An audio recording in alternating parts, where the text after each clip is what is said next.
Good morning. I'm Natalie with KQNK. Today is Thursday, May 16th. Currently with fair skies, it is 52 degrees. The humidity is 94%. The wind speed is northwest at 5 miles per hour. The barometric pressure is 29.98. The dew point is 50 degrees and the wind chill is 51 degrees. It's 8:04 and time for Kansas News. Kansas Information Network News. I'm Jen Austin. Topeka has a new city manager. Roxanne Stewart has the story. It was a unanimous vote by the city council Tuesday night to hire Robert Perez, who leaves his position as assistant city manager for the city of Dallas, to take over in Topeka. Perez said the move to Topeka made sense to him, seeing similarities between the two cities. The experience that I've gained through Dallas, I definitely intend to use here, but also leverage the wealth of knowledge that already exists here within the community. Perez's start date hasn't been confirmed, but it should be in a few weeks. I'm Roxanne Stewart. The Kansas Board of Education this week made changes to graduation requirements for students in order to get a high school diploma. Students will have to have 4 units of English, language arts, 3 units of history and government, 3 units of science, and 3 units of math. There are lesser requirements for health and financial literacy. The new graduation requirements begin this fall, and that'll be the incoming class of 2028. This is Kansas Information Network News. QSI, how can I help you? Yeah, hi. I'm calling about the new garage you built for my husband. Yes. Everything okay? That's just it. It's perfect. He's always out there working on his toys, so I found a hobby of my own. What's that? Japanese raku pottery. Oh, you need a she shed. I need a she shed. QSI will help you build the garage, shed, or she shed of your dreams. Visit qualitystructures.com to get started today. I'm Chris Jakimick. I served in the United States Air Force and I deployed 3 times. Being a veteran, it's interwoven into your DNA. It is really the absence of the connection and the purpose that can really drive a lot of veterans to some negative thoughts. For those who are in a suicidal crisis, the window of time to save somebody's life is very short. Our duty is to protect ourselves and protect our families. And one way you can do that is store your weapons safely. Store all your guns securely. Help stop suicide. Brought to you by End Family Fire. Good morning. I'm Natalie Hadley with your KQNK News. Brought to you by Firebolt Ag, LLC, serving all of your chemical and fertilizer needs. Students at all 6 of Kansas's public 4-year universities could pay more to attend this coming up school year. As this week, the universities presented their proposed tuition increases for the upcoming school year that follows increases made for the recently completed school year.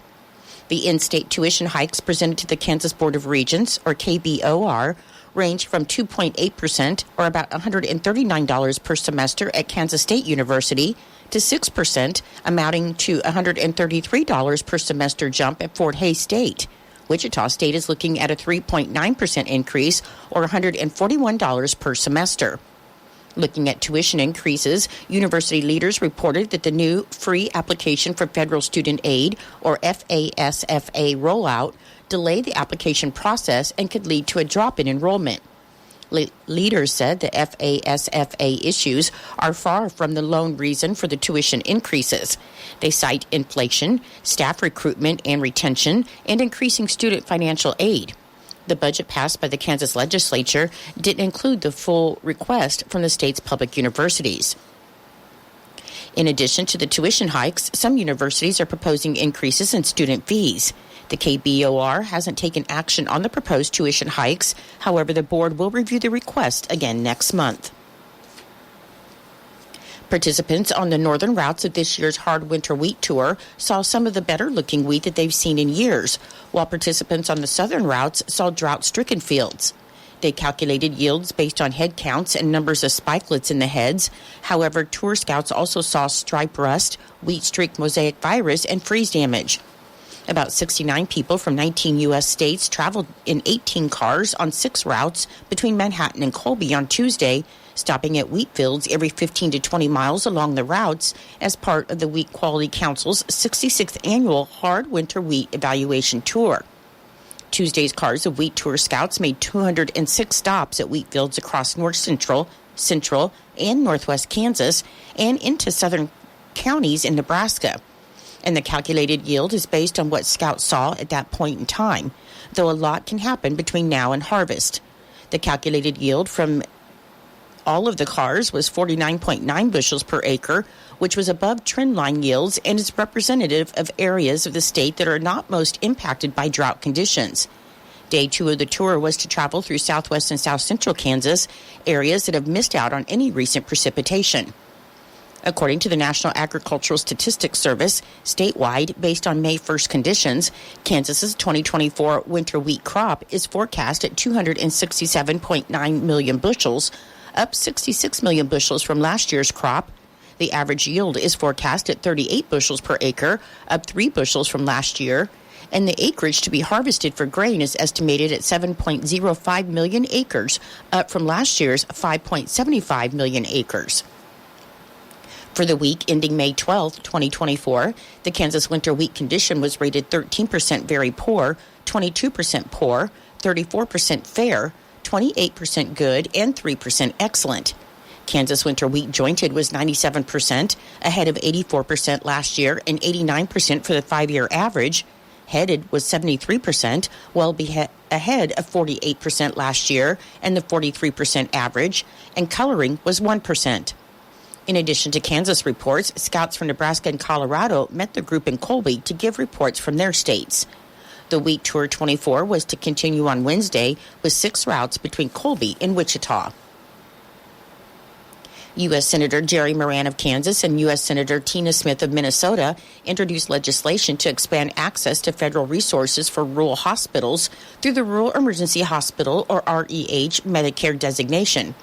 The Rural Emergency Hospital Improvement Act would increase opportunities for critical access hospitals and rural hospitals to convert to an REH and make technical improvements to the designation.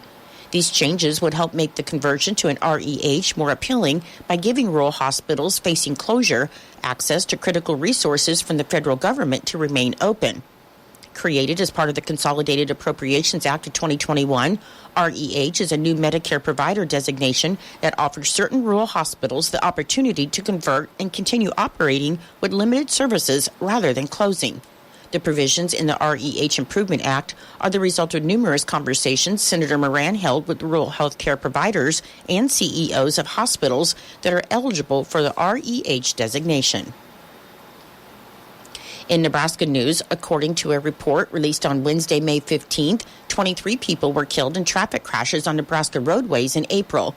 The report stated that the fatalities occurred in 19 fatal crashes, with 11 of the deceased not using seatbelts, 4 using a seatbelt, and 4 with unknown seatbelt usage. The Nebraska Department of Transportation also reported that 16 of the fatalities occurred in rural locations.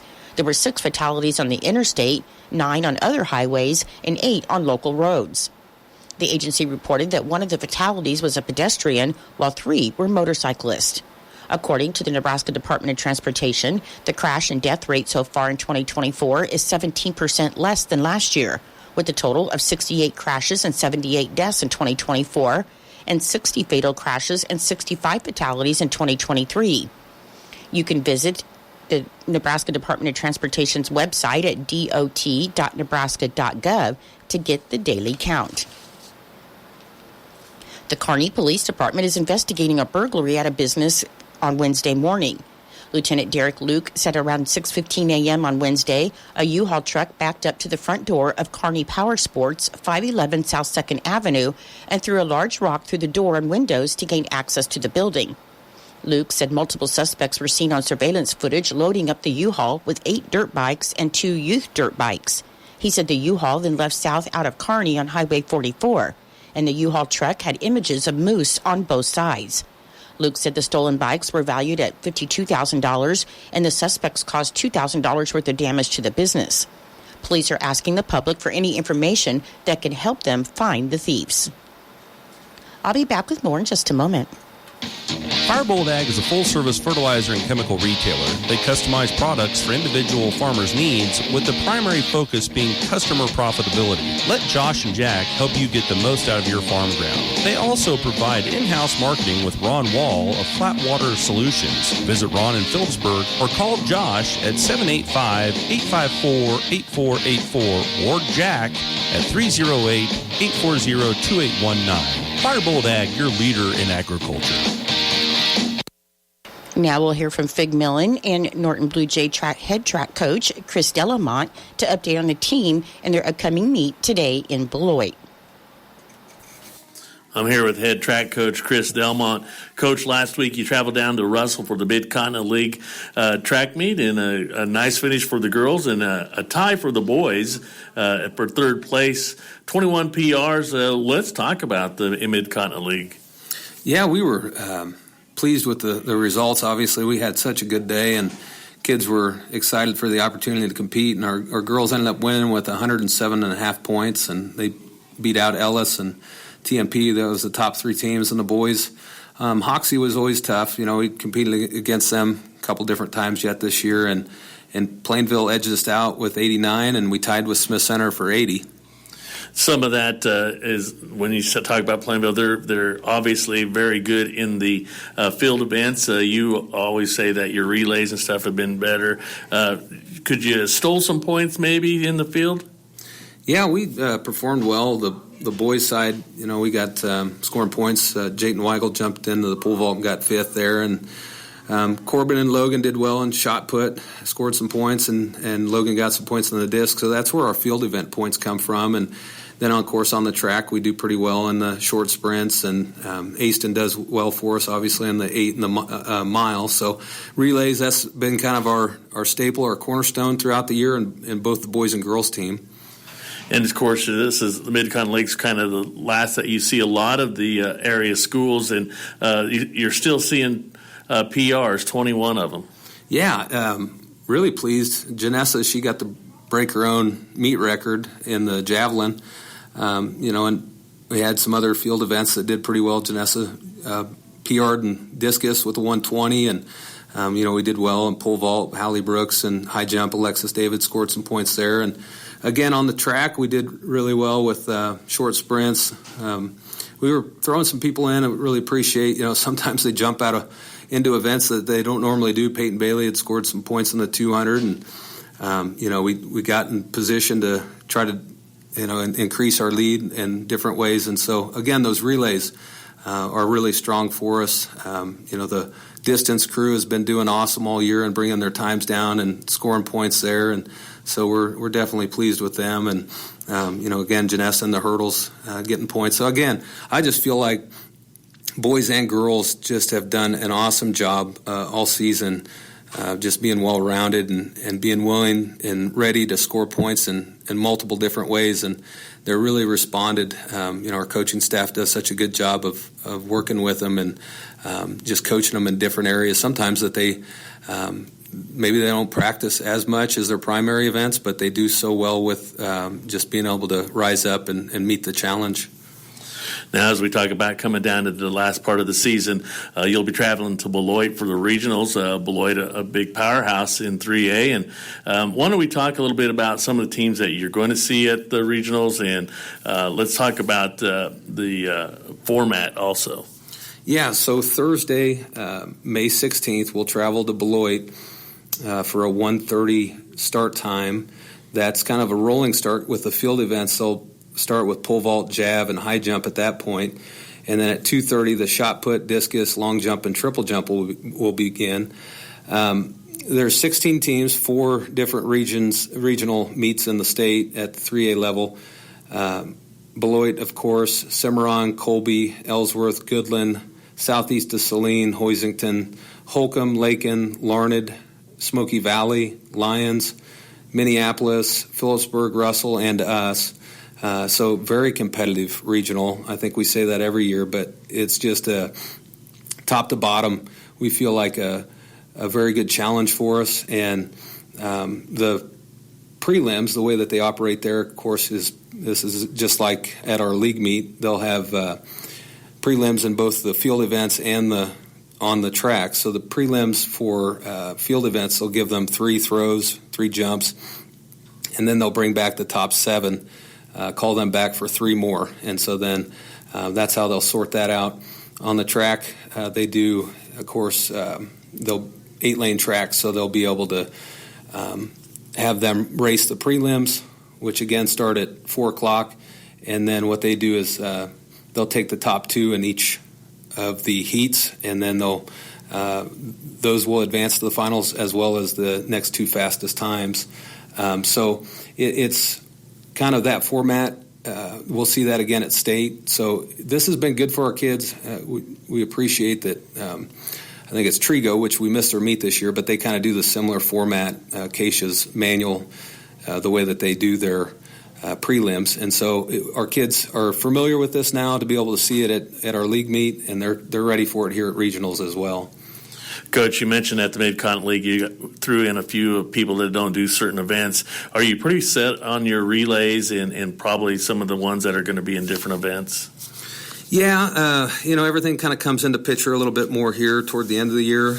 I hate it like crazy. Every year we see kids, part of our team that kind of this here at this meet, they only allow us 2 entries per event, whereas we've had 3 most of the year. So, I want to first say thank you to all those athletes that are not able to compete at this meet, but they were such a huge part of our program.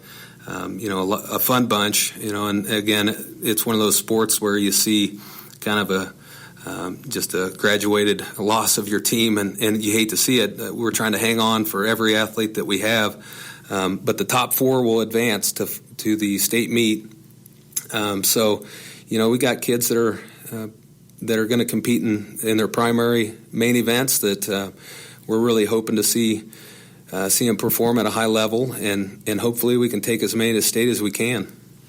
Well, Coach, we're going to wish you the best of luck when you travel to Beloit on Thursday for the regionals. Reporting for KQNK, I'm Fig Millen. Thank you, Fig and Coach Delamont, and good luck to the Blue Jay track team in their upcoming meet today in Beloit. Your menu today for Northern Valley schools. For lunch, you'll be having assorted sandwiches, potatoes, vegetable, and fruit. I'm Natalie Hadley. Your KQNK News was brought to you by Firebolt Ag, LLC, farmers helping farmers to succeed. You can contact Firebolt Ag today to get the most out of your farmland. Your KQNK weather forecast is being brought to you by Hinkle Termite and Pest Control, your Norton experts for all of your pest control needs. Your forecast for today, it should be sunny with the high near 78 and a northwest wind around 5 miles per hour becoming southwest in the afternoon. For tonight, it should be clear with the low around 52 and a south wind around 5 miles per hour. On Friday, it should be sunny with the high near 85 and a south wind of 5 to 15 miles per hour. And on Friday night, mostly clear with the low around 58. I'll be back with the rest of your forecast in just a moment. When you've got bugs, we know what a nuisance that can be. Lock 'em out. From Hinkle Termite and Pest Control, Lock 'em Out is our very effective residential insect prevention program. We'll come to your place and treat your foundation plus all insect entryways. And while we're there, receive a free termite inspection. Call Mr. Rich Wenzel, our certified technician in Norton, at 785-202-0167. That's 202-0167. Continuing the weather forecast, on Saturday, it should be sunny with the high near 80. On Sunday, there's a 50% chance of showers and thunderstorms. Otherwise, it'll be partly sunny with the high near 84. On Monday, there's a 20% chance of showers and thunderstorms after 1 p.m. Should be mostly sunny with the high near 78. On Tuesday, a 40% chance of showers and thunderstorms. Should be partly sunny with the high near 70. And on Wednesday, there's a 20% chance of showers, otherwise sunny with the high near 76. Currently, with fair skies, it is 54 degrees. The humidity is 94%. The wind speed is west at 3 miles per hour. The barometric pressure is 29.97, and the dew point is 52 degrees. Your weather was brought to you by Hinkle Termite and Pest Control right here in Norton. You can call Hinkle Termite and Pest Control at 785-202-0167 for all of your pest control needs. It is 8:23. No matter who we call family, when we choose to get the flu shot, we're protecting them. That's especially true for those who are 65 and older and people with chronic conditions like heart disease, diabetes, or stroke. Getting a flu shot every year decreases your chances of getting the flu. If you do get the flu, the vaccine makes you less likely to be hospitalized or die from it. Protect yourself and the ones you love by getting your flu shot. Learn more at heart.org/flu. Your Kansas Sports Report is being brought to you by United Northwest Federal Credit Union, where everything they do for you. Create new memories on your adventures with Visa, CU Money, reloadable prepaid cards at United Northwest Federal Credit Union. When you're ready for your next adventure, keep it going smoothly with our convenient app to manage your money wherever you are. CU Money cards are compatible with mobile wallets, secure, and funds are quick and simple to access. Get your Visa CU Money reloadable prepaid card today at United Northwest Federal Credit Union, where everything we do for you. NCUA insured. KIN Sports, I'm Spencer Dupuis. The NFL schedule was released last night, and here's the Chiefs' full schedule. They're hosting the Ravens on NFL opening night, Thursday, September 5th at 7:20 p.m. on NBC. Week 2 is at home against the Bengals at 3:25 on CBS. Week 3, they'll play on the road at Atlanta on Sunday Night Football. Week 4 is on the road at the Chargers. Week 5 is at home against the Saints on Monday Night Football. Week 6 is the bye week. Week 7 is the rematch of the Super Bowl at the 49ers at 3:25 p.m. Week 8, they're in Vegas to take on the Raiders. Week 9, they'll host the Bucs on MNF. Week 10, they're hosting the Broncos. Week 11 is at the Bills at 3:25 on CBS. Week 12, they'll play at the Panthers. Week 13, they'll host the Black Friday game against the Raiders on Prime Video. Week 14, they'll host the Chargers on SNF. Week 15, they're at the Browns. Week 16, they'll play on Saturday, December 21st at home against the Texans. Because they're playing Week 17 on Christmas, the new Christmas Day game streamed on Netflix, they'll play at the Steelers. In Week 18, they're in Denver. Kansas Information Network Sports, I'm Spencer Dupuis. Getting ready to take on spring? Make your first move with the reliable performance and power of Steel battery tools. From hedge trimmers and mowers to string trimmers and more, save on select Steel battery tools. Right now, save $50 on the HSA 50 battery hedge trimmer set. Real Steel. Find yours at steeldealers.com. With AK10 battery and AL101 charger. Offer valid for a limited time only while supplies last. See participating dealer for details. There's danger out there. It lurks on highways and quiet neighborhood streets. It's more likely to kill you than a shark and more terrifying than the biggest snake. Distracted driving claims lives every day. Every notification, swipe, social post, video, or selfie while driving risks your life. So while you might think public speaking or the zombie apocalypse is scary, what's really terrifying and even deadly is distracted driving. Eyes forward. Don't drive distracted. Brought to you. The month of May is Melanoma and Skin Cancer Awareness Month. With over 5 million Americans affected each year, Norton County Hospital and Clinic would like to shed some light on the importance of sun safety and skin health. Whether you're enjoying a day at the lake, gardening in your backyard, or simply taking a walk, remember to wear sunscreen, protective clothing, and to seek shade whenever possible. Take these simple steps to reduce your risk and have a sun-safe summer. Hi, this is Quentin. A little thing I love about Chick-fil-A chicken strips are how satisfying they are. The chicken strips are amazing. They're always filling, crispy, tender, and juicy. Definitely one of my favorite things on the menu. Especially when you add in that Chick-fil-A sauce. Always the perfect combination. And then personally, you know me, I'm getting a 4 count. I want as much chicken as possible. I'm that guy. Whenever I get them, whether it be lunch or for dinner, in my household, it's always a winner. Order the chicken strips on the Chick-fil-A app today. Real customer paid for their testimonial. Kansas Agriculture Network Markets. Good day, I'm Slade Wiley. Right now, let's get a check of the weather.